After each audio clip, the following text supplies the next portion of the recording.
මේ ජීවිතය තුළ අපි හැමදාමත් හිතුවේ ප්‍රාර්ථනා කළේ සතුටින් ඉන්න.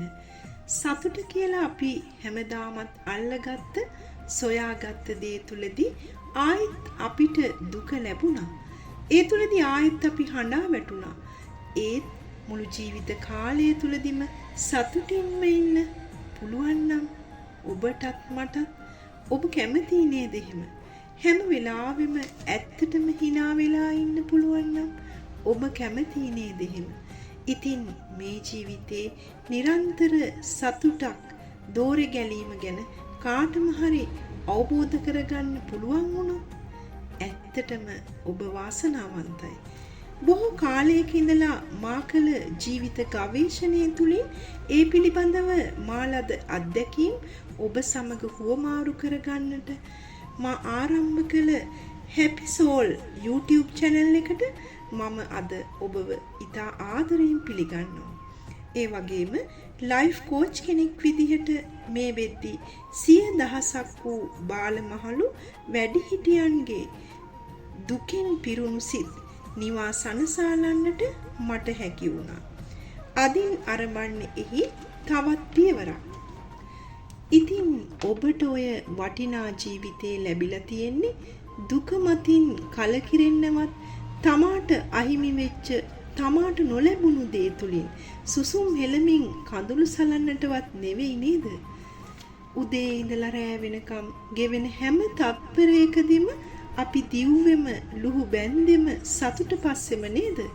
සමහර විට ආදරය වෙන්න පුළුවන්. එහෙම නැත්නම් තත්වය බලය මුදල් වෙන්නත් පුළුවන්. එහෙමත් නැත්නම් ඔබ ආස කළ වාහනයක්, ගෙදරක්, සැප සම්පතක් වෙන්නත් පුළුවන්. ඉතින් ඔබට තේරෙනවද? ඒ දේවල් පස්සේ හඹා ගිහිල්ලා ඔබ දැන් හති වැටිලා බව. ඔබට කලාතුරකින් ලැබෙන මේ මනුෂ්‍ය ජීවිතේ ඔබට මගහැරිලා නේද? එහෙම නැත්නම් මිස් වෙලා කියලා කිව්වොත් චුට්ටක් නවතින්නකෝ. පුංචි හිනාවකින් මේ ගැන හිතන්නකෝ. අද දවසේදී මම එකම උදාහරණයක් ගන්නම්. පුළුවන් නම් මේ උදාහරණේ ඔයාගේ හිතේ මවා ගන්න. ලස්සනට හඳ පායා ඇති රාත්‍රියක්, ඒ හඳ එළියේ ආලෝකයේ අතරින් රිදී කඳක් වාගේ ගලන ගඟක්, මද සුළඟ අතරින් ඇහෙන ගංගාවේ හඬ, ඒ චමත්කාරය තුලින් ගංගාව නිරන්තරයෙන්ම ගලා යනවා. ඒ ගංගාව අපිට ලොකු පාඩමක් කියා දෙනවා නේද? අපි මේ හිතත් ඒ ගංගාව වගේම තමයි. ගංගාව හැම වෙලාවෙම අලුත්. ඒ වගේම තමයි අපේ හිතත් හැම වෙලාවෙම අලුත්. ගංගාව තුලට මල් පෙති, මල් රේණු වගේම ලෝකෙම තියෙන කුණු කසලත් ඒ ගඟට එකතු වෙනවා. සමහර කාලවලදී ගංගාව දෙගොඩ තලා යනවා. ඉතින් එදාට නම් ගඟ හරිම රෞද්‍රයි. ගං වතුරක් වෙලා බොහෝ දේවල් විනාශ කරනවා. අර බොහෝ නිසංසලව ලස්සනට ගලා ගිය, ශාන්තව සිරියාවන්තව ගලා ගිය ඒ ගඟම නේද? ඒ හරි පුදුමයි නේද? ඉතින් හිතත් ඒ වගේ. එහෙම නේද? වෙලාවකට හරිම අකාරුණිකයි, වෛරී, තරහෙන් පුපුරනවා, අඬනවා, වැළපෙනවා, සුසුම් හෙලනවා, පලි ගන්නවා.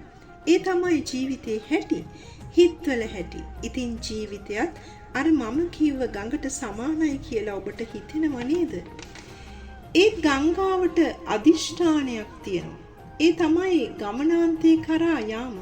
මොනතරම් තාඩන පීඩන ආවත්, බාධක දුෂ්කරතා ආවත් අවසානයේ ගඟ මුහුද සොයා යනවාමයි නේද? අතරමඟදී හමුවන විශාල ගල් පර්වත ඒ ගංගාව දෙකට, තුනට, හතරට කඩලා දානවා. ඒත් ඒ පර්වතය පහුණු තැන, බාධකයෙන් ඉවත් වුණු තැන ඒ ගංගාව ආයෙත් එකතු වෙනවා. හරිම ලස්සනට. සෝබා දහමේ ඒ පාඩම, සෝබා දහමේ ඒ රිද්මය අපේ ජීවිතවලටත් හරිම වැදගත්. ඒ විතරක් නෙවෙයිනේ, මේ ගඟ පරිසරයට, අපේ ජීවිතවලට මොන තරම් පිළිසරණක් වෙනවාද? ගඟ දෙපස තුරුලතා වලින් සත්ත්ව ජීවිත නිවා සනසනවා නේද?